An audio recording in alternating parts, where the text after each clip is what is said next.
సమ్మెట ఉమాదేవి స్వరపరిచిన 100 కథల వరహాలు. నేటి కథ గోరీమా. రచన అఫ్సర్.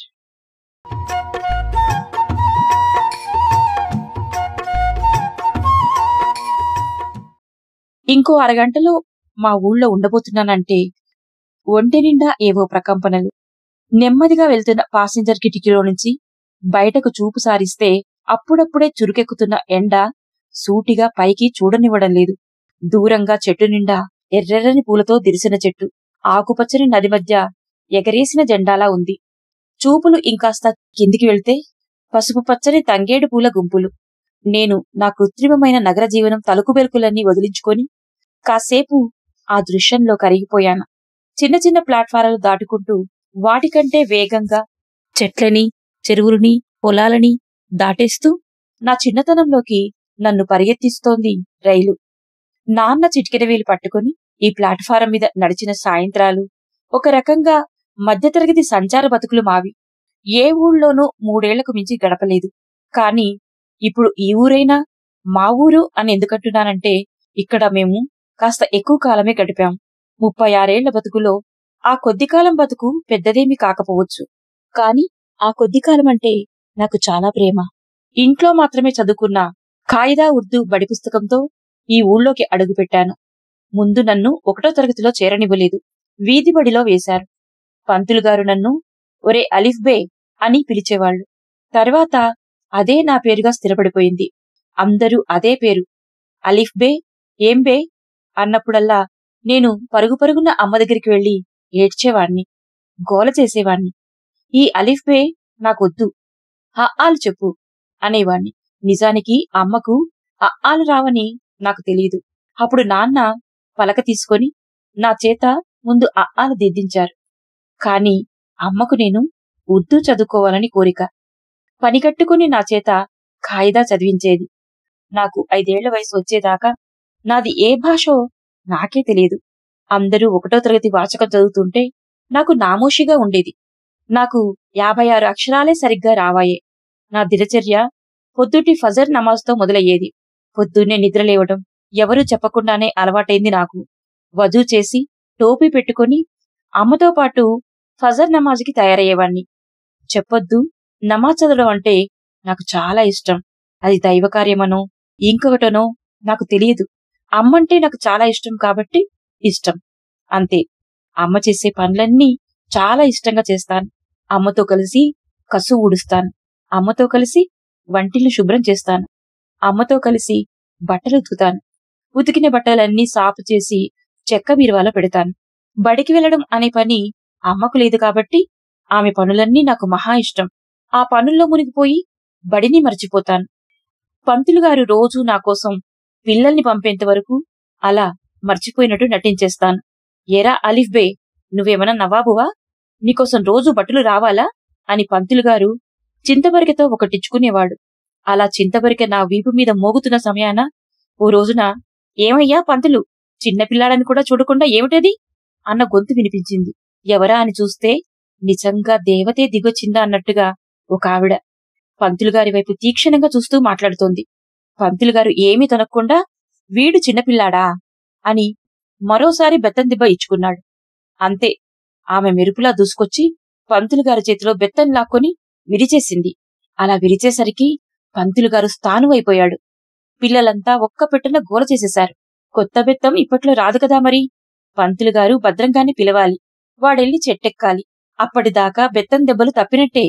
ఈ పంతుల నుంచి నాకు విముక్తి ప్రసాదించిన ఆవిడ వైపు చూసి నేను పరుగు పరుగున వెళ్లి ఆమె తెల్లచీర మడతల్లో దాక్కుండిపోయాను. ఆ రోజు సాయంత్రం ఆమె మా ఇంటికి వచ్చి అమ్మా నాన్నల్ని తిట్టిన తిట్టు తిట్టకుండా చెరిగిపడేసింది. మోదీ చేసే బచ్చా లేజాకే ఓ సైతాన్కే పాల్మే డాల్నే హాత్ కైసా ఆయే. ముత్యంలాంటి పిల్లాడు తీసుకెళ్లి ఆ సైతాన్ పాలు చేయడానికి చేతులెలా వచ్చాయి అని కరాఖండిగా అడిగేసరికి, వీడు పెద్ద కోతి, ఇంట్లో ఉంచితే ఇల్లు పీకి పందిరేస్తాడు అని అమ్మ నవ్వుతూ అనేసింది. అప్పుడు తెలిసింది ఆమె పేరు గోరీమా అని. అమ్మ అన్న మాటకు నాకు కాస్త కోపం వచ్చినా గోరీమా అన్న మాటతో అది కాస్త ఎగిరిపోయి గోరీమా తెల్ల కొంగు పట్టుకొని ఆడుకుంటూ ఉండిపోయాను. నన్ను కష్టాల్లోంచి కాపాడే శక్తిలాగా నా మాటన్నా, ఆటన్నా, పాటన్నా కళ్ళకి అద్దుకునే గొప్ప దోస్తులా గోరిమా నాకు కనిపించింది. అట్లా నా వ్యక్తిత్వాన్ని బలంగా నిర్మించిన ఆమె చేతుల్ని ఇప్పటికీ ఎప్పటికీ నేను గుర్తుంచుకుంటాను. వెళ్తూ వెళ్తూ గోరిమా, అరే బచ్చా, తూ రోజ్ మేరే పాస్ ఆ, మై ఉర్దూ అరబ్బీ పడాతిం. ఒరే పిల్లాడా, నువ్వు రోజూ నా దగ్గరికి రా, నేను నీకు ఉర్దూ అరబ్బీ నేర్పిస్తా అనేసి వెళ్ళిపోయింది. నా దిక్కుమాలిన వీధిబడి నుంచి నాకు విముక్తి ప్రసాదించి నా ఆకాశంలోకి నన్నెగరవేసే స్వేచ్ఛాగీతమేదో ఆ పలుకుల్లో వినిపించింది నాకు. అంతే, గోరిమా ప్రవేశంతో నా జీవితం మారిపోయింది. కాని తెల్లగా మల్లె పువ్వుల్లా ఎప్పుడూ చెరగని నవ్వులా ఉండే గోరిమా అనే సెలయేరు ఎన్ని బండరాల మించి ప్రవహిస్తుందో తెలియడానికి నాకింకా అప్పటికి ఊహలేదు.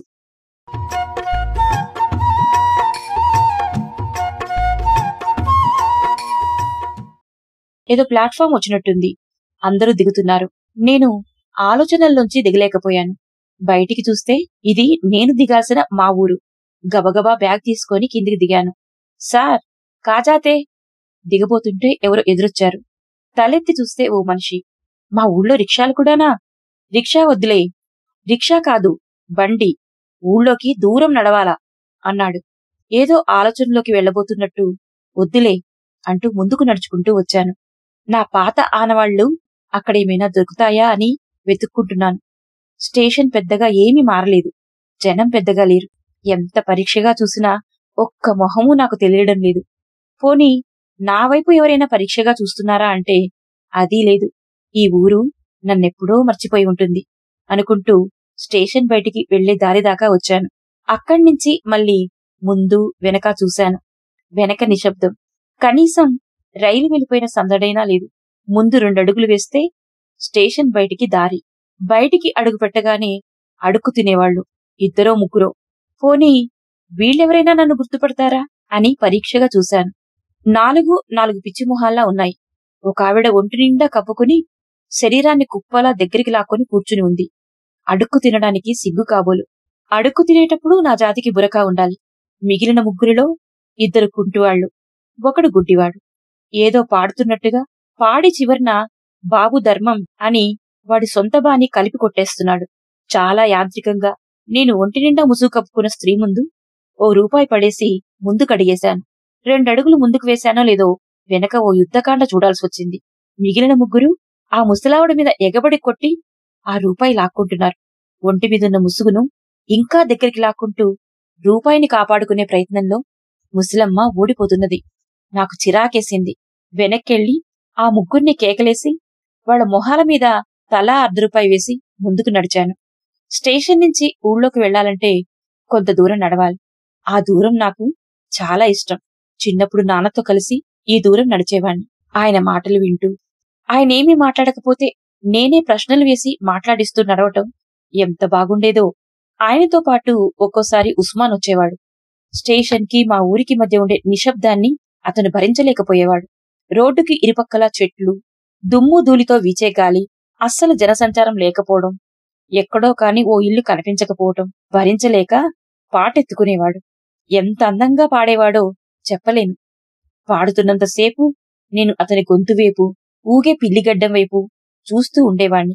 పాటలో భావం ఏమిటా అని ఎప్పుడూ అడిగింది లేదు. అతడు చెప్పిందీ లేదు. ఎవరు నేర్పారీ పాట అని అడిగానోసారి. గోరిమా. అప్పటికి నాకు గోరిమాలో ఉన్న గాయని సంగతి తెలియదు. తర్వాత ఓసారి మొహరం నెలలో తెలిసింది గోరిమా చాలా బాగా పాడుతుందని.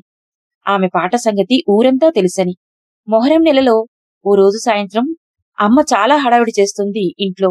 వంట పని వేగంగా ముగించేసింది. మీరు త్వరగా భోంచేసేయండి అని నాన్నని నన్ను తొందరపెట్టి భోజనానికి కూర్చోబెట్టింది. ఏమిటా తొందరా అని నాన్న అడిగారు. ఇవాళ మొహరం నెలలో ముస్లిం పాడే విషాదమాతం గీతాలు గోరిమా పాడుతుంది. త్వరగా భోజనాలు ముగించుకొని మేం మాతం దగ్గరికి వెళ్లాం. నాకు అప్పటిదాకా పీర్ల చావడిలో హడావిడొక్కటే తెలుసు. అక్కడికి వెళ్ళాక ఆడవాళ్లు మొహరం ఇంకా సందడిగా, ఇంకా ఉద్వేగంగా జరుపుకుంటారని తెలిసింది. మధ్యలో నిలబడి గోరిమా ఊగిపోతుంటే చుట్టూ ఆడవాళ్లు తిరుగుతూ ఎంత ఉద్వేగంగా ఆడుతున్నారో. వాళ్ల స్వరాలు అంత పూరాగా విచ్చుకొని పాడటం అదే మొదటిసారి విన్నాను నేను. గోరిమా ఎంత సంబరపడిపోయేదో.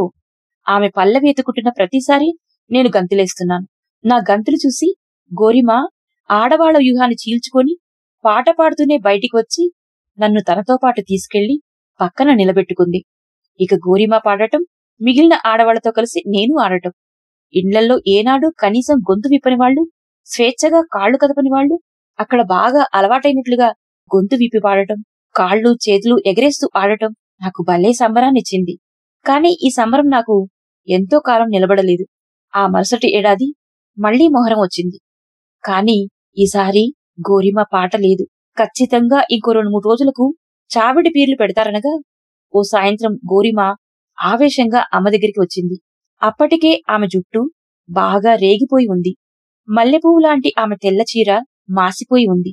ఎప్పుడూ ప్రశాంతంగా వెలుగుతుండే ఆమె కళ్ళు ఎర్రగా చింతనిప్పులు కురుస్తున్నాయి. గోరిమ చాలా ఆవేశంగా, కోపంగా మాట్లాడుతోంది. ఆమె మాటల్లోంచి నేనేమీ గ్రహించలేకపోయాను. ఆమె చాలా కష్టంలో ఉందన్నదొకటే నాకర్థమైంది. చాలాసేపు గోరిమ మాట్లాడి వెళ్ళిపోయింది. వెళ్ళాక అమ్మనడిగాను.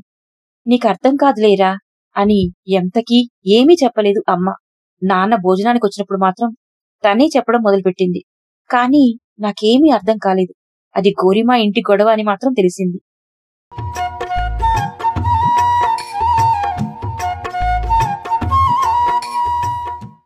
ఆ రాత్రి నాకు చాలాసేపు నిద్రపట్టలేదు. తెల్లారే లేచి గోరిమ ఇంటికి వెళ్ళాను. అక్కడ చాలా సందడిగా ఉంది. చుట్టూ జనం, కేకలు, పళ్ళేల నిండా కొబ్బరికాయలు, పూలు పెట్టుకొని తండోపతండాలుగా వస్తున్నారు. ఇంకా ఇంకా వస్తూనే ఉన్నారు. నేను ఆ జనాన్నంతా తోసుకుని గోరిమ ఇంట్లోకి అడుగుపెట్టాను. గోరిమ అంటే ఎంతిష్టమో ఆ ఇల్లన్నా అంతే ఇష్టం నాకు. ఓ పెద్ద మిద్దె చివరన పెద్ద వేప చెట్టు. చెట్టుపైన ఆకుపచ్చ, ఎర్ర జెండాలు. లోపలికి అడుగుపెట్టగానే పూల చెట్ల పలకరింతలు, చుట్టుముట్టే పరిమళాలు. అన్నిటికీ మించి తెల్ల లాల్చీ పైజామాలో ఎప్పుడూ కడిగిన ముత్యంలా కనిపించే అన్వర్ బాయ్. ఎప్పుడూ నవ్వుతూ ఎదురొచ్చే అన్వర్ బాయ్ ఆ రోజు కనిపించలేదు. 3-4 గదుల ఆ ఇంట్లో చివరి గది బాయిది. నేను ముందు వెనక చూడకుండా లోపలికి వెళ్ళిపోయాను. గదిలో నేల మీద పడుకొని కప్పుకేసి చూస్తూ దీర్ఘంగా ఆలోచిస్తున్నాడు అన్వర్ బాయ్. నేను చాలా మెల్లిగా బాయ్ అని పిలిచాను. రా అన్నట్టుగా తల ఊపి మళ్లీ ఆలోచనల్లో కూరుకుపోయాడు. నేను దగ్గరికి వెళ్లి కూర్చున్నాను. బాయ్ మళ్లీ అన్నాను. ఏం మాట్లాడాలో తెలియడం లేదు. ఆ వాతావరణం నాకు కొత్తగా ఉంది. అంత నిశ్శబ్దాన్ని ఆ ఇంట్లో నేను చూడలేదు. నిజానికి ఆ సమయానికి అరబ్బీ పాఠం చెబుతూ ఉండాలి. బయట మిద్దె మీద కూర్చొని అన్వర్ బాయ్ ఏదైనా చదువుకుంటూ ఉండాలి. లేదా పూల మొక్కలకు నీళ్లు పోస్తూ ఉండాలి. అవేమీ లేని ఆ ఉదయం నాకు భయమేసింది. బయటేమో ఆ సందడి, ఇంట్లో ఇంత నిశ్శబ్దం. అన్వర్ బాయ్ ఏమీ మాట్లాడకపోయేసరికి నేను మళ్లీ వరండాలోకి వచ్చాను. అప్పుడే గోరిమ అక్కడికి వచ్చినట్టుంది. తస్బీ లెక్కిస్తూ కూర్చుని ఉంది. నేను ఎదురుగా వెళ్లి కూర్చునేసరికి కబాయేబా అనింది. నేనేమీ మాట్లాడకుండా క్యాహువా గోరిమా అని అడిగాను. అలా అడిగేసరికి ఒక్కసారిగా గోరిమ ఏడ్చేసింది. నన్ను ఒళ్ళోకి లాక్కుంది. నా ఇల్లు సైతాన్ల పాల్పడింది అంటూ ఏడుస్తోంది. బాహర్ క్యావో బయట ఏమిటి అని అడిగాను. సైతానా కాఫీరే జమే కోన్కి అమ్మ ఐకతే, ఎవరో అమ్మ పూనిందట ఎవరికో అంటూ ఏడుస్తోంది. నాకేమీ అర్థం కావడం లేదు. చెప్పినా నాకు అర్థమయ్యే పరిస్థితి కాదు అది. బయట హడావిడి కొద్ది కొద్దిగా తగ్గుతున్నట్టుగా ఉంది. జనం కేకలు తగ్గిపోయాయి. కాసేపు ఉండి గోరిమ మళ్లీ నమాజ్లోకి వెళ్లిపోయింది. బయట గోరిమ ఇంటి గోడకు ఆనుకొని ఓ పెద్ద బండరాయి. దానికి ఎర్రెర్రని బొట్లు, కుంకుమలు పూశారు. పూలు తొడిగారు, తోరణాలు కట్టారు. అలాంటి దృశ్యం నేను ఓసారి చెరువు దగ్గర చూశాను. ఆ చిన్నరాయి వికృతంగా అనిపించింది నాకు. ఎక్కువసేపు చూడలేక అయిష్టాన్ని వ్యక్తం చేయడానికి ఓ చిన్న రాయి విసిరి కోపంగా వచ్చేశాను. అప్పటినుంచి ఆ రాతి రూపం నన్ను వెంటాడుతూనే ఉంది. అమ్మని అడగాలి. అమ్మకి తెలియకపోతే నాన్నని అడగాలి. అమ్మా నాన్న ముందు వరండాలో కూర్చుని ఉన్నారు. నాన్న పేపర్లు దిద్దుకుంటున్నారు. అమ్మ బియ్యంలో రాళ్లేరుతుంది. గోరిమ పరేషాన్లో పడిపోయింది పాపం అంటోంది అమ్మ. ఏం చేస్తుంది? ఆడది. మనవాళ్లు ఒకళ్ళకొకళ్ళు తోడురారు అంటున్నారు నాన్న. నిజంగా అక్కడ ఆ దేవత వెలిసిందా? దేవతలు వెలవడం ఏమిటి? ఇల్లు బాగుంది కదా, ఎవడో కన్నేశాడు. ఓ రాయి పాతి వెళ్ళిపోయాడు. అంతే. మనకు రాళ్లంటే పిచ్చి కదా. దానికి కాస్త కుంకుమ బొట్టు ఉన్నాయంటే ఇంక పూనకాలొచ్చేస్తాయి. నేను వాళ్ల మాటలు వింటూ ఓ పక్కన కూర్చోబోయాను. నాన్న, బాబూ ఎక్కడికెళ్ళావురా అంటూ దగ్గరికి పిలిచారు. నేను దగ్గరికి వెళ్లి ఆయన పక్కనే కూర్చున్నాను. అమ్మ మళ్ళీ అడిగింది, ప్రెసిడెంటు మీరు చెప్పినట్టు వింటాడు కదా, ఓ మాట చెప్పొచ్చుగా. వాళ్లకు కావలసిన మాటలు వింటారు. ఈ విషయం అడిగితే ఎందుకు లేవయ్యా, ఇందులో కులం గొడవ ఉంది, నీకు తెలుసుగా, ఆ కులపోళ్లు ఊళ్ళో ఎక్కువ ఉన్నారు అనేశాడు. అమ్మ ఇంకేమీ అనలేదు. నిజమే, మనోళ్లు తక్కువ ఉండడమే మనకు అన్యాయం. తక్కువలో కూడా మళ్ళీ ఒక్కొక్కళ్ళకి తేడాలి. మనం బాగుపడం ఏంటి అంటూ చాట తీసుకొని నిలబడింది. నా బాధల్లా గోరిమా గురించి. దిగులుతో మంచం పట్టింది. ఆ పెద్ద కొడుకు పట్నం వెళ్లి కూర్చున్నాడు. తల్లి గురించి పట్టించుకోడు. ఇంక మగదిక్కేది? బతుకంతా పెద్ద కొడుకు మీద ఆశలు పెట్టుకుని ఈడ్చుకుంది. భర్త పోయాక రెండో పెళ్లి చేసుకోమని అందరూ అన్నారు. ఎంతసేపు పిల్లలు పిల్లలు అంటూ ఒంటరిదైపోయింది. ఆ అన్వర్కి ఇంకా చిన్న వయసు అని స్వగతంగా అనుకుంటున్నట్టుగా వంటగదిలోకి వెళ్లిపోయింది. నాన్న మౌనంగా పరీక్ష పేపర్లు దిద్దుకుంటూ ఉండిపోయారు. నాకేమో అయోమయంగా ఉంది. గోరిమాను కాపాడుకోవాలి. ఎలా? నా బుర్రకి అందడం లేదు. గోరిమాను కాపాడుకోలేకపోయాను. కాని ఆ తర్వాత ఊరి తీరే మారిపోయింది. అమ్మా నాన్న కూడా ఊరి విషయాలు పెద్దగా చర్చించుకోవడం లేదిప్పుడు. నాన్న దినచర్య మామూలుగానే సాగిపోతున్నది. అమ్మ ఎప్పుడైనా మధ్యాహ్నం గోరిమా దగ్గరికి వెళ్లి వచ్చేది. కాని ఇంట్లో ఏమీ చెప్పేది కాదు. నాకు ఏమీ అర్థం కావడం లేదు. గోరిమా చిక్కి శల్యమైపోవడం నా కళ్లారా చూస్తున్నాను. అన్వర్ గది 4 గోడల మధ్య ఖైదీలా పడి ఉండడమూ చూస్తున్నాను. అన్నట్టు ఇప్పుడు గోరిమా పెద్ద గదిలో ఇల్లు వదిలేసి చిన్న పాకలాంటి ఇంట్లోకి మారింది. ఈ మార్పు కూడా అప్పటికి నాకు తెలియదు. బయట దేవత ప్రతిష్ఠ రోజురోజుకి పెరిగిపోతుంది. ఇదివరకు ఏ శనివారం నాడో జనాలు వచ్చేవారు. ఇప్పుడు రోజూ వస్తున్నారు. అక్కడ ఎంత హింస జరుగుతుందో చెప్పలేను. మేమాడుకునే జెండా చెట్టు కింద సాయంత్రం అయ్యేసరికి కోడి బొచ్చు గుట్టలు గుట్టలుగా పడి ఉంటుంది. క్రమంగా ఈ ప్రదేశం మీద నా ఆకర్షణ తరిగిపోయింది.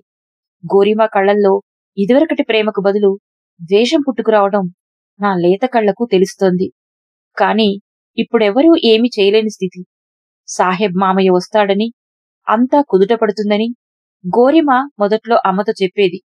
కాని సాహెబ్ మామయ్యని నేను మళ్ళా చూడలేదు, పట్నంలో తప్ప. నాన్న రంజాన్ పండక్కి బట్టలు కొనడానికి నన్ను పట్నం తీసుకెళ్లినప్పుడు సాహెబ్ మామయ్యని చూశా. నాన్న నాకు ఒక చొక్కా కొనిపెట్టాక చెప్పులు కావాలని గొడవ చేశాను. ఇంట్లో ఓ జత ఉన్నాయి కదరా, కాదు ఇంకొకటి కావాలి. కాసేపు మారం చేస్తే నాన్న చెప్పుల షాపులోకి తీసుకెళ్లారు. అక్కడ ఓ వ్యక్తి నాన్నకి చిరునవ్వుతో సలాం కొట్టాడు. క్యా ఖైరియత్ సాబ్ అంటూనే ఒక బాధతో కూడిన నవ్వుతో మాట్లాడుతున్నాడు. అతనేదో మాట్లాడుతున్నాడు. గోరిమా ప్రసక్తి వస్తుందేమోనని నేను ఆసక్తిగా వింటున్నాను. కాని పొరపాటున కూడా గోరిమా గురించి ఎత్తలేదు. చివరికి నాన్న అడిగారు, ఎక్బార్ ఆవో, అమ్మ ఒంటరిదైపోయింది, గొడవలుగా ఉంది. అమ్మీ పిచ్చిది, ఇక్కడికి రమ్మంటే రాదు. వాళ్ళ అమ్మను వెళ్లగొట్టేంత వరకు ఊరుకోరు. ఆ కులపోళ్లు చాలా గట్టివాళ్లు, మొండిముండా కడుకులు. మనం నిలబడగలమా? అమ్మేమో ఏవో బీరాలు పలుకుతోంది. ఎట్లయినా ఇల్లు దక్కించుకోవాలంటుంది. మనకు ముందు వెనక ఎవరూ లేరు. ఆ స్థలానికి కాగితాలు లేవు. మనం ఏమీ మాట్లాడలేం. నువ్వు వచ్చి ఇంకోసారి కోషిష్ చెయ్యి. నాకు నమ్మకం లేదు సాబ్, వాళ్ళు ఎంత క్రూరులో మీకు తెలుసు. ఎలాగైనా ఆ ఇల్లు ఆక్రమించి అక్కడో పెద్ద గుడి కట్టేద్దామనుకుంటున్నారు. వేరే ఊళ్ళ జనాలు కూడా ఇప్పుడు తోడయ్యారు. మొన్నటికి మొన్న కూడా వచ్చి బెదిరించి వెళ్లారు, ఇల్లు ఖాళీ చేయకపోతే వేసేస్తామని. నా పిల్లలు పెరుగుతున్నారు. నేను ప్రాణాన్ని పణంగా పెట్టలేను. నిస్సహాయతను ప్రకటిస్తున్నాడు సాహెబ్. నాన్న కూడా ఇంకేమీ అనలేకపోతున్నాడు. ఇస్కా సైజ్ ఎక్ జోడా నిక్కాలో? సాహెబ్ నా కాళ్ళు దగ్గరికి తీసుకొని సైజ్ చూశాడు. వీళ్ళు ఏమిస్తారు నీకు? ప్రస్తుతానికి గడుస్తుంది, పిల్లలు పెరిగితే గడవడం కష్టం అన్నాడు. ఎంత పెద్ద కుటుంబం, ఎలా అయిపోయింది? ఆ రోజుల్లో గోరేబాయ్ అంటే ఊళ్ళో ఎంత ఇజ్జత్, అదంతా ఆయనతో పోయింది. ఇప్పుడు కులం మతం తప్ప మనుషులు కనిపించడం లేదు. సాహెబ్ కళ్లలో తడి మెరిసింది. ఇంటికి రండి, ఓ పూట ఉండి వెళ్దురుగాని అన్నాడు ప్రేమగా సాహెబ్. అలా అన్నప్పుడు అతను అచ్చంగా గోరిమాలా ఉన్నాడు. ఏ బార్ జరూర్ ఆతే, ఈసారి తప్పకుండా వస్తాం. బాబీకి లేకే ఆవో, వదినమని తీసుకుని రండి అంటూ షాపు బయటిదాకా వచ్చి మమ్మల్ని సాగనంపాడు సాహెబ్. తిరుగు ప్రయాణంలో నేను నాన్నని ఎంత విసిగించానో చెప్పలేను. గోరేబాయ్ ఎవరు? సాహెబ్ మామయ్య తల్లికి దూరంగా ఎందుకున్నాడు అంటూ. గోరేబాయ్ మలేరియాతో చనిపోయాడు. ఆ రోజుల్లో మలేరియా వస్తే అంతే, ఊళ్ళో కుటుంబం గడవక భార్యా పిల్లలతో పట్నం వచ్చేశాడు సాహెబ్.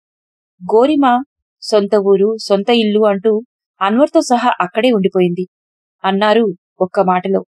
అయినా నేను వినలేదు. ఇప్పుడు గోరిమాను ఎవరు చూస్తారు? అన్వర్ పెద్దయ్యేదాకా అంటే అని ఆయన తన ఆలోచనలో తాను మునిగిపోయారు. ఇంకా చెప్పడం ఇష్టం లేక. ఇది జరిగిన కొన్నాళ్లకు మా ఇంటికి మోతీ పిన్ని వచ్చింది. మోతీ పిన్ని గోరిమాకు మంచి స్నేహితురాలు. నువ్వే చెప్పు ఆపా, గోరిమా పెద్ద యుద్ధం చేస్తోంది. ఈ యుద్ధంలో గెలిస్తే ఇల్లు దక్కుతుంది. ఇల్లు కంటే ముందు పరువు ప్రతిష్ట నిలుస్తుంది.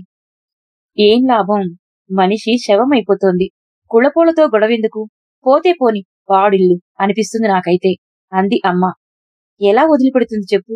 గోరేబాయ్, గోరిమా ఎలా ఉండేవాళ్ళో నీకు తెలుసుగా. ఆ రోజుల్లో ఊళ్ళో అందరికీ తలలో నాలుకలాగా. ఆయన జ్ఞాపకం ఈ ఇల్లొకటి తనకు వదిలిపెట్టమంటోంది. ఉన్న పొలం సాహెబ్ అమ్ముకొని పట్నం వెళ్లి కూర్చున్నాడు అంటోంది మోతి.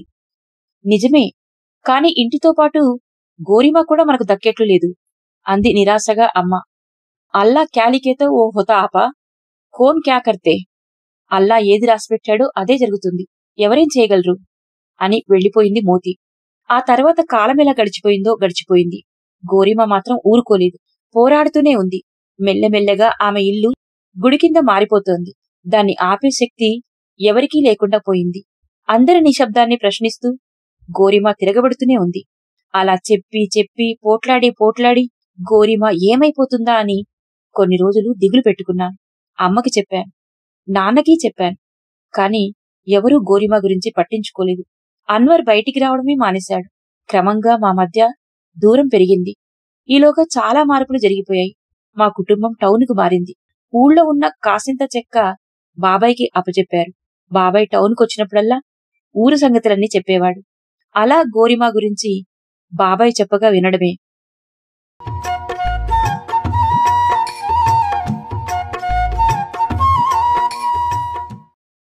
జ్ఞాపకాల్లోనే ఊళ్ళోకి వచ్చేశాను. ఊళ్ళోకి ప్రవేశించగానే రోడ్డుకి కుడివైపున పోలీస్ స్టేషన్ ఎప్పట్లానే ఉంది. కాని అక్కడ జనం ఎక్కువగా ఉన్నారు. నా చిన్నప్పుడు అక్కడ ఎప్పుడూ ఒకరిద్దరు తప్ప కనిపించేవారు కాదు. ఇప్పుడు జనం రద్దీ చూస్తుంటే ఊళ్ళో హింస బాగానే పెరిగిందనిపిస్తోంది. కొత్తగా టౌన్లోకి వస్తే ఎడం వైపున గిర్నీ ఉంది. అది ధనా చప్పుడు చేస్తూనే ఉంది. పెద్ద మార్పేమీ లేదు. ఒక్కొక్క అడిగే అలా గతంలోకి వర్తమానంలోకి వేస్తూ ఊళ్ళోకి వచ్చాను. అటూ ఇటూ జనం తిరుగుతూనే ఉన్నారు. ఎవరూ నా వైపు చూసి నన్ను గుర్తుపట్టడం లేదు. చిన్నప్పుడు నేను ఈ ఊళ్ళో ఎటు వెళ్ళినా హిందీ సార్ కొడుకురా అని నాకు తెలియని వాళ్ళు లేరు. ఇప్పుడు ఆ ఊళ్ళో నేనొక అనామకుణ్ణి అనిపించింది. కొత్త కొత్త ముఖాల్లో పాత పోలికలేమన్నా కనిపిస్తాయా అని వెతుక్కుంటూ చావిడి దాకా వచ్చాను. చావిడికి 4-5 అడుగుల దూరంలో బాబాయ్ ఇల్లు. ఎత్తైన అరుగులు, పాతకాలపు నిర్మాణంలా ఉండే చావిడి. చావిడి తలుపులు ఎప్పుడూ తీసే ఉంటాయి, ఒక్క మొహరం నెలలో తప్ప. మామూలప్పుడు దాన్నెవరూ పట్టించుకోరు. ఆ నెలలో ఈ చావిడి ఎంత హడావిడిగా ఉంటుందో. పీరు పట్టుకుని సాహెబ్ మావయ్య ఊగిపోతుండడం, నిప్పుగుండం తొక్కటం, పూనకం వచ్చినట్టు ఏదేదో మాట్లాడ్డం, ఒక భయంతో కూడిన ఆనందం. చావిడికి ఎదురుగా పెద్ద ఖాళీ స్థలం. ఆ ఖాళీ స్థలంలోనే శ్రీరామనవమి పందిళ్లు వేసేవారు. కోలాటాలాట సందడి. గణగణమూర్తివి గణనాథ, నువ్వు శివుడి కుమారుడివి గణనాథ. అలా కోలాటం ఆడుతుంటే మా కాళ్ళు చేతులు ఆగేవి కాదు. పీరు ఊగినట్టు ఊగిపోయేవాళ్ళం. సాయంత్రం కాగానే ఎవరో ఒకరు పెద్ద పాత్రలో పులిహార తెచ్చేవాళ్లు. పీర్ల చావిడి అరుగెక్కి అందరికీ పంచేవాళ్లు. ఆ దృశ్యాలన్నీ నా జ్ఞాపకాల్లోంచి కళ్ల ముందు సజీవంగా తిరుగాడుతున్నట్టే అనిపించింది. పీర్ల చావిడిలో పాడుతున్నప్పుడు మాత్రం సాహెబ్ మామయ్య, అన్వర్ అన్నయ్య నిజంగా ఏడ్చేవాళ్లు. ఆ సన్నివేశంలో ఎంత బండరాయికైనా భల్లున ఏడుపు పొంగుకొచ్చేది. నేను జ్ఞాపకాల్లో ఉండగానే బాబూ అన్న కేక వినిపించింది. చూస్తే ఉస్మాన్. ఉస్మాన్ని చూడగానే నాకేడుపొచ్చేసింది. గట్టిగా కావలించుకున్నాను. ఉస్మాన్ మామా అన్న మాట నాకు తెలియకుండానే గొంతులో నుంచి వచ్చేసింది. ఆయన అంతే ప్రేమగా కావలించుకున్నాడు. ఎన్ని రోజుల తర్వాత వచ్చావు అంటూ కళ్ళనీళ్లు తుడుచుకున్నాడు. ఈ ఉస్మాన్ కు ఓ ఇల్లు వాకిలి లేదు. ఈ చావిడి పట్టుకుని లేదంటే ఆ ప్లాట్ఫామ్ పట్టుకుని బతికేసేవాడు. ఏ ఉస్మాన్ ఏక్ దివానా, నా గర్ఖా నా గాట్ఖా. ఈ ఉస్మాన్ ఓ పిచ్చోడు, రెంటికి చెడ్డరేవడి అని గోరిమా ఎంత కోప్పడేదో. ఎప్పుడూ ఓ బీడీ తుంటవేళ్ల మధ్య సరిచేసుకుంటూ తిరిగేవాడు. అరే బచ్చో అంటూ పిల్లకాయల్ని వెంటేసుకుని వాళ్ళని ఆడించేవాడు. నిజానికి పిల్లకాయలే వాడితో ఆడేవాళ్ళు. బాబూ మెరే ఘర్ జాయేగా, నీకు ఇల్లా? ఏం, నాకిల్లుండకూడదా? నిజమే, నా ప్రశ్న నాకే అర్ధరహితంగా అనిపించింది. కాదు, ముందు బాబాయిని పిన్నిని పలకరించి వస్తా. బడా నిక్లాలే, చాలా కాలం తర్వాత బేటా వస్తున్నాడు కదా, స్టేషన్కి వెళ్దాం అన్న ధ్యాస అయినా లేదు బేవకూఫ్కి. లేదు, బాబాయికి తెలియదు నేను వస్తానని. సరే, ముందు ఈ గరీబ్ గుడిసె చూసి అప్పుడు వెళ్దూ కాని. అయినా నేను ఒప్పుకోలేదు. ముందు బాబాయికి సలాం చెయ్యాలి, పిన్నితో మాట్లాడాలి, ముఖరం ఎలా ఉందో చూడాలి. దానికి ఆరోగ్యం బాగాలేదని విన్నాను. జాఫర్ ఎలా ఉన్నాడో? నా ఆలోచనలన్నీ వాళ్ళ చుట్టూ తిరుగుతున్నాయి. ఉస్మాన్కి నా పరిస్థితి అర్థమైనట్లుంది. సరే, అసర్ తర్వాత వస్తాలే అన్నాడు. బాబాయ్ ఇంటిదాకా దిగపెట్టాడు. ఎందువల్లనో అతను లోపలికి రాలేదు. చిన్నప్పుడైతే ఉస్మాన్ అసర్ నమాజ్ తర్వాత ఎప్పుడూ బాబాయ్ ఇంటి చూరే పట్టుకుని ఉండేవాడు. ఏదో తేడాగా అనిపించింది నాకు.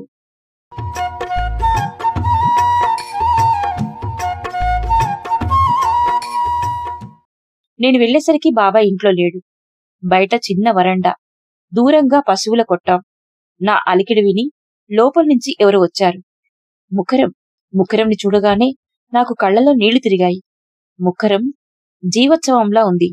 ఎప్పుడూ నవ్వుకుంటూ తుళ్ళుకుంటూ కెరటంలా ఎగిసిపడే ఆ ఉత్సాహం, ఆనందం.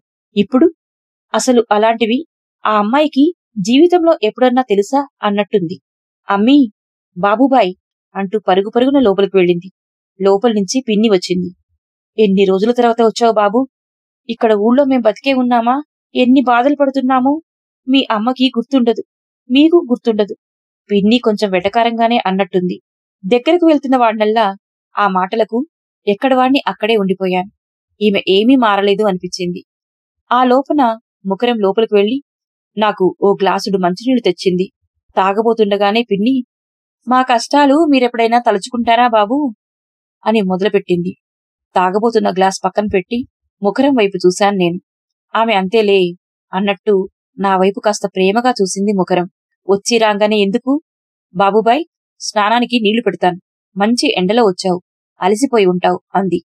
ముఖరం ఆ మాటలు చాలా ఊరటనిచ్చాయి. ఆ తర్వాత పిన్ని ఏదో గొనుక్కుంటూనే ఉంది. జాఫర్ ఏడి అని ముఖరంని అడిగాను.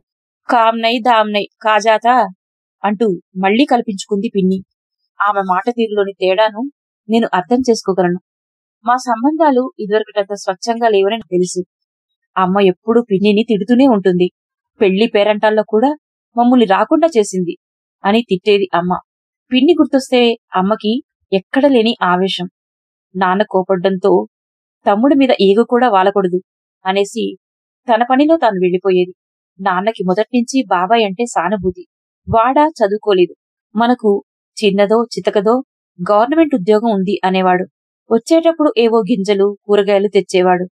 1-2 రోజులు ఉండి వెళ్లిపోయేవాడు. క్రమంగా ఆ రాకపోకలు కూడా తగ్గిపోయాయి. ఈలోగా నాన్న ఆరోగ్యం దెబ్బతింది. ఇంట్లో ఖర్చులు కూడా పెరిగిపోయాయి. ఎంత డబ్బు ఆస్పత్రికే దారపోయాల్సి వచ్చేది. ఊరెళ్ళి ఆ భూమి వ్యవహారమన్నా తేల్చుకురమ్మని అమ్మ కోరేది. కాని నాన్న ఎప్పుడూ పట్టించుకున్నది లేదు. అలా ఆయన అనారోగ్యంతో తీసుకుంటూ కన్ను మూశారు. కుటుంబం అప్పుల పాలైంది. పెద్ద కొడుకువి, కనీసం నువ్వైనా ఆ భూమి గురించి పట్టించుకో అని అమ్మ ఎన్నిసార్లు తిట్టిపోసిందో తెలియదు. కాని ఊరెళ్ళి నేను బాబాయిని ఆ భూమి గురించి అడగగలనా? ఏమో, నాకు నమ్మకం లేదు. ఆయన ముందు మాట్లాడే ధైర్యం లేదు. నిజానికి ఆయన కుటుంబ పరిస్థితి నాకు బాగా తెలుసు. అయినా అమ్మ మాట తీసిపారేయలేక వచ్చాను. ఇక్కడ పిన్ని సూటిపోటి మాటలు నేను ఊహించినవే. కాని ముఖరం, జాఫర్కి నేనంటే చిన్నప్పటినుంచి ప్రేమ. బాబాయికి నేనంటే పెద్ద ప్రేమ లేదు, అంత కోపమూ లేదు. ఆయన దృష్టిలో నేనెప్పుడూ అన్నా నీళ్లు తోడాను అన్న ముఖరం మాటలతో ఆలోచనల్లో నుంచి బయటపడ్డాను. నేను స్నానం చేసి వచ్చేలోగా బాబాయ్ వచ్చాడు. ఎప్పుడొచ్చావురా అని పలకరించాడు. ఆయన మొహంలో ఎలాంటి భావమూ లేకుండా. ఆయన ఎప్పుడూ అంతే, ఇప్పుడే అంతే ఆయనతో సంభాషణ. ఆ తర్వాత నేను బట్టలు మార్చుకుని వచ్చా. ముఖరం అన్నం వడ్డించింది. ఒక్క పూట అన్నం మెతుకుల కోసం ఎన్ని కష్టాలు పడుతున్నామో దేవుడికెరక అంటూ పిన్ని మళ్లీ మొదలుపెట్టింది. అన్నం వడ్డిస్తున్న ముఖరం తల్లి వైపు కోపంగా మిటుకుమిటుకుమంటూ చూసింది. అది తల్లికి తెలియకుండా. మంచి ఆకలి మీదున్నా సరిగ్గా భోజనం చేయకుండా ముగించాను. ఎండలో వచ్చానేమో, మంచం మీద వాలేసరికి నిద్ర కమ్ముకొచ్చింది. అప్పటికీ జాఫర్ రాలేదు. అసర్దాకా ఓ కునుకు తీశాను. నేను మంచం మీద పడుకుని ఉండగానే బయట వరండాలో పిన్ని మాటలు వినిపిస్తున్నాయి. బాబు ఊరికే ఎందుకొస్తాడు? పొలం సంగతి కనుక్కుందామని వచ్చి ఉంటాడు. నీళ్లు నమ్మకుండా చెప్పండి. ఆళ్ల నాన్న వైద్యం ఖర్చుల కింద తీసుకున్న డబ్బుకి పొలానికి చెల్లైపోయిందని అప్పుడే చెప్పాను. మీకు అన్నిటికీ కాగితాలు పత్రాలు ఉండాలని అంటోంది. ఆ మాటలు నాకు ఆశ్చర్యాన్ని కలిగించాయి. నాన్న డబ్బు తీసుకున్నారా? ఈ పొలం మీద డబ్బు ఆయన మాకు తెలియకుండా వాడుకున్నారా? మరి టౌన్లో చేసిన అప్పులు? అదలా ఉంచితే పిన్ని ఇంత కర్కశంగా మాట్లాడడం ఏమిటి? నేను మంచంలో కాస్త ఇబ్బందిగా కదులుతున్నాను. ఈలోగా ముఖరం, బాబూబాయ్, నువ్వేమీ అనుకోకు. నువ్వు రావటం మాకెంత ఆనందం కలిగించిందో అంటూ కళ్ళనీళ్లు తుడుచుకుంది. అంతకంటే ఇంకేమీ అనలేక అవతలకి వెళ్ళిపోయింది. ఎందుకో నా ఆలోచనలోకి గోరీమా వచ్చింది. దేకో, ఓ గరికే వాస్తే గోరీమా కెత్తా జంకర్కి చూసి నేర్చుకోండి. ఆ ఇంటి కోసం గోరీమా ఎంత యుద్ధం చేసిందో అంటుంది అమ్మ ఎప్పుడు. కాని ఆ యుద్ధంలో గోరీమా ఏమైందో మాకు తెలియదు. ఇప్పుడైనా తెలుసుకోవాలి. కాని నా యుద్ధం మాటేమిటి? గోరీమా ఒక కులపోలతో పోరాడింది. నేను కనీసం ఇంట గెలవగలనా? పోనీ బాబాయిని నిలదీసి అడగగలనా? ఏమో, నమ్మకం లేదు. ఖచ్చితంగా అసర్ వేళకు ఉస్మాన్ వచ్చాడు. నమాజ్కు ఆవో అంటూ బలవంతం చేశాడు. కాస్త రిలీఫ్ గా ఉంటుందని నేను వజూ చేసి అతని వెంట వెళ్లాను. దారి పొడవునా ఉస్మాన్తో ఒక్క మాట కూడా మాట్లాడలేకపోయాను. లోపల గుడిసుళ్లు పడుతున్నాను. ఈ ఊరితో నాకున్న అనుబంధం నాన్నగారి ఆ భూమి. అది కాస్త తెగిపోతుందా? ఇక ఇప్పుడు మాట్లాడకపోతే ఇంకెప్పుడూ మాట్లాడే అవకాశం రాదు. కనీసం ఈ ఊరు వచ్చే వీలు కూడా ఉండదేమో. పిన్ని ఎంత వీలైతే అంత అడ్డుపడుతుంది. బాబాయిని పడనివ్వదు. ముఖరం విషాదవదనం, తాడు బొంగరం లేని జాఫర్, నా అసమర్థతని గుచ్చి గుచ్చి ప్రశ్నిస్తున్న అమ్మ, నేను ఎంతో కొంత తెచ్చి ఈ అప్పుల విషవలయంలో నుంచి బయటపడేస్తానని ఎదురుచూస్తున్న తమ్ముళ్ళు, కట్న కానుకల కోసం ఇంకా వేధిస్తున్న బాబా. యహ్ అల్లాహ్, ఫర్వర్దిగారే అలాం అందుకున్నాడు ఉస్మాన్. నా విషాదయోగం తెలిసిందా ఉస్మాన్కి? అవన్నీ నెమరేసుకుంటుండగానే మజీద్ మెట్లెక్కి లోపలికి అడుగుపెట్టాను. ఆ వాతావరణంలోకి అడుగుపెట్టగానే ఒక్కసారిగా మనసంతా ప్రశాంతంగా మారిపోయింది. హజరత్ సాబ్ నా వైపు చూశారు. నేను సలాం చేసి వంగి ఆయన కడుపులో తలదాచుకున్నాను. ఆయన ప్రేమగా నన్ను దగ్గరికి తీసుకున్నారు. ముసలి కళ్ళు చికిలిస్తూ, కోన్ బేటా అన్నాడు. హమారే మున్వర్ ఆపాకా బేటా భూల్ గయే అన్నాడు ఉస్మాన్. ఊళ్ళో మా వాళ్ళందరికీ మున్వర్ ఆపా బేటాగానే తెలుసు. ఆయన గుర్తు తెచ్చుకునే ప్రయత్నంలో పడ్డాడు. నమాజ్ అయిన తర్వాత నేను దువా చేసుకున్నాను. బాబాయ్ కుటుంబంతో మా సంబంధాలు గట్టిపడాలని, ముఖరం కాపురం ఒక కొలిక్కి రావాలని అల్లాకి దువా చేశాను. కాసేపు మసీదులో మౌనంగా కూర్చున్నాను. భూమి విషయంలో బాబాయ్తో తగువు అనవసరం అనుకున్నాను. అమ్మ ఏమనుకున్నా సరే, ఏదో ఒక రకంగా అక్కడే అప్పో సప్పో చేసి ఇంటి ఆర్థిక వ్యవహారాలు ఓ కొలిక్కి తేవాలి అనుకున్నాను. ఇప్పుడు చాలా ప్రశాంతంగా అనిపించింది. బయటికి రాగానే ఉస్మాన్ తన ఇంటికి వెళ్దామని పట్టుబట్టాడు. సరే అని బయలుదేరాను. ఉన్నట్టుండి ఉస్మాన్ అడిగాడు, జమీన్ చోడో నక్కో, అబ్బాకి యాద్ అయినా భూమిని వదులుకోవద్దు. నాన్నగారి జ్ఞాపకం అదొక్కటేగా. ఉస్మాన్ మాట నా లోపలి ప్రశాంత వలయాన్ని మళ్లీ కుదిపింది. అవును, నాన్నగారి జ్ఞాపకం. ఉస్మాన్కే అంత పట్టింపు ఉంటే అమ్మకెంత ఉండాలి? నేను మళ్లీ తీవ్రమైన ఆలోచనలో పడిపోయాను. ఆ పొలంలోని పచ్చని పైరు మీద వీచే చల్లని గాలిలా నాన్న చిరునవ్వు కనిపించింది. ఎన్ని దుఃఖాల్ని కప్పేసిందో ఆ చిరునవ్వు.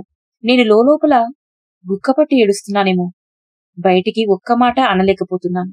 ఆ జమీన్ నాన్న జ్ఞాపకం నిజమే, దాన్ని వదులుకోకూడదు. ఒళ్లంతా పిడికిలిలా బిగుసుకుంది. మీ చాచా ముఖం చూసి అంతా వదిలేద్దాం అనుకోకు. నన్నడిగితే వాడంత కాఫీర్ సైతాన్ లేడు.